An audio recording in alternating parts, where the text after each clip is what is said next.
Hello, मैं आपका दोस्त कृष्ण और आज मैं आपके द अमेजिंग स्पाइडरमैन एजू 37 इस कहानी का टाइटल है एक बार हुआ करता था एक रोबोट। कहानी की शुरुआत में हमें प्रोफेसर स्ट्रॉम नाम का एक आदमी दिखाया जाता है जो कि जेल से रिहा हो चुका है और उसे लेने मैक्स आया है और वहीं पे फेडरिक याद कर रहा है कि स्ट्रॉम ने वादा किया था कि वो दोनों मिलके बहुत ज़्यादा पैसा कमाएंगे, लेकिन स्ट्रॉम फेडरिक की बजाय मैक्स के साथ जा रहा है। तो फेडरिक मैक्स को गोली मारने ही वाला होता है कि तभी वहाँ पे स्पाइडरमैन आ जाता है और फेडरिक के मुंह पे एक पंच मारता है और फिर स्पाइडरमैन फेडरिक को एक कार में बांध लेता है, लेकिन तभी वहाँ पे एक पुलिस की गाड़ी आ जाती है तो स्पाइडरमैन वहाँ से निकल जाता है और फिर हमें जेमसन दिखाया जाता है जो कि फेडरिक को ढूंढ रहा है। और तभी फेडरिक के बारे में पता करने पीटर पाकर आता है, लेकिन तभी वहाँ पे फेडरिक आ जाता है और पीटर पाकर सोचता है कि वो फेडरिक के टोपी पे स्पाइडी ट्रेसर लगा ले। और फिर तभी हमें स्टॉर्म दिखाया जाता है जो कि एक रोबोट बना रहा है और हमें ग्वेन दिखाई जाती है जो पीटर से काफ़ी ज़्यादा गुस्सा है और उन दोनों में लड़ाई हो ही रही होती है कि तभी वहाँ पे फ्लैश आ जाता है और कहता है कि ग्वेन से दूर हो जाओ और फिर पीटर पाकर वहाँ से चला जाता है। ग्वेन श्योर थी कि पीटर पाकर फ्लैश से रत्ती भर भी नहीं डरता। और फिर तभी हमें प्रोफेसर स्टोन का रोबोट दिखाया जाता है जो कि बहुत अजीब सा है और ग्रीन कलर का है और उसके काफ़ी सारे हाथ हैं।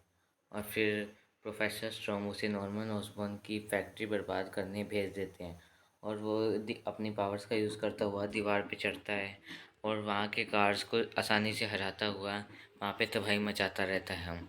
और तभी वहाँ पे हमारा स्पाइडरमैन आता है और उस रोबोट के साथ लड़ने लगता है।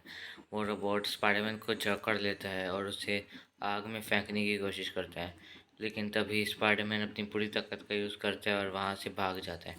और हमें दिखाया जाता है कि प्रोफेसर स्ट्रोम ने एक और रोबोट बना लिया और हमें नॉर्मन ऑसबॉर्न और हैरी ऑसबॉर्न दिखाया जाता है।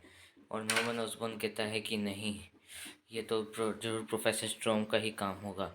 मैंने उसे झूठे इल्ज़ाम में फंसा के जेल में भेजा, शायद वो इसका बदला ले रहा होगा। और फिर हमें जेमसन आता हुआ दिखाया जाता है और जेमसन कहता है कि "हम्म, मुझे लगता है ये सब स्पाइडरमैन की करतूत है। मैं ऐसे मामलों में कभी भी गलत नहीं निकलता।"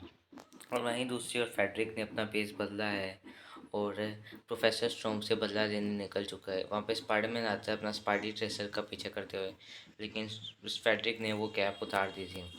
और हमें दिखाया जाता है कि प्रोफेसर स्ट्रोम का रोबोट बिल्कुल अच्छे से काम कर रहा है और तभी वहाँ पे फेडरिक आ जाता है। फेडरिक को उस प्रोफेसर स्ट्रोम अंदर बुलाते हैं कि तभी वहाँ पे स्पाइडरमैन आ जाता है और उसके रोबोट पे एक स्पाइडी ट्रेसर लगा देता है और वहाँ के सारे गुंडों से उनकी गन छीनता है और उनके साथ फाइट कर देता है। लेकिन वो लोग फेडरिक और स्पाइडरमैन को एक पिंजरे में बंद कर देते हैं, लेकिन स्पाइडरमैन अपनी अकल का यूज़ करता हुआ वहाँ से निकल जाता है। और वहीं दूसरी ओर नॉर्मन ऑसबॉर्न को मारने एक रोबोट आ चुका है, जिससे देख के नॉर्मन ऑसबॉर्न बहुत ज़्यादा डर जाता है। नॉर्मन ऑसबॉर्न वहाँ से भागने लग जाता है, लेकिन नॉर्मन ऑसबॉर्न पे वो बीम फायर करने लग जाता है। लेकिन तभी वहाँ पे स्पाइडरमैन की एंट्री होती है और वो रोबोट स्पाइडरमैन के साथ लड़ने लग जाता है और इस मौके का फ़ायदा उठा के नॉर्मन ऑसबॉर्न वहाँ से भाग जाता है। वो रोबोट अपनी लेज़र बीम फायर करे जा रहा था और स्पाइडरमैन उससे बचते जा रहा था और उसे लड़ते लड़ते प्रोफेसर स्ट्रोम के पास ले जाता है। और प्रोफेसर स्ट्रोम को देखते ही वो समझ जाता है कि इसके पीछे प्रोफेसर स्ट्रोम का ही हाथ है। और फिर वो प्रोफेसर स्ट्रोम उसका सर उठाता है और उस पर बीम फायर करने लगता है, लेकिन स्पाइडरमैन जैसे तैसे उससे निपट रहा था। और फिर तभी स्पाइडरमैन की स्पाइडी सेंस टिंगल होती है और प्रोफेसर स्ट्रोम पे एक गन आके लगती है और प्रोफेसर स्ट्रोम की ऑन द स्पॉट डेथ हो जाती है और हमारी कहानी का यहीं पे एंड हो जाता है। और नॉर्मन ऑसबॉर्न स्पाइडरमैन से बदला लेने का प्लान बना रहे हैं और हमें इसके पोस्ट क्रेडिट पेज में बताया जाता है कि अभी हमें नॉर्मन उसके बॉर्न के बारे में एक ऐसी बात पता चलेगी जिसके बारे में हम कभी नहीं जानते का। और हमारी वीडियो का यहीं पे एंड होता है। अगर आपको मेरा काम पसंद आया हो तो वीडियो को लाइक कीजिए, बेल आइकन कॉल पे सेट कर दीजिए और चैनल को सब्सक्राइब करना तो बिल्कुल भी मत भूलना। Thanks for watching.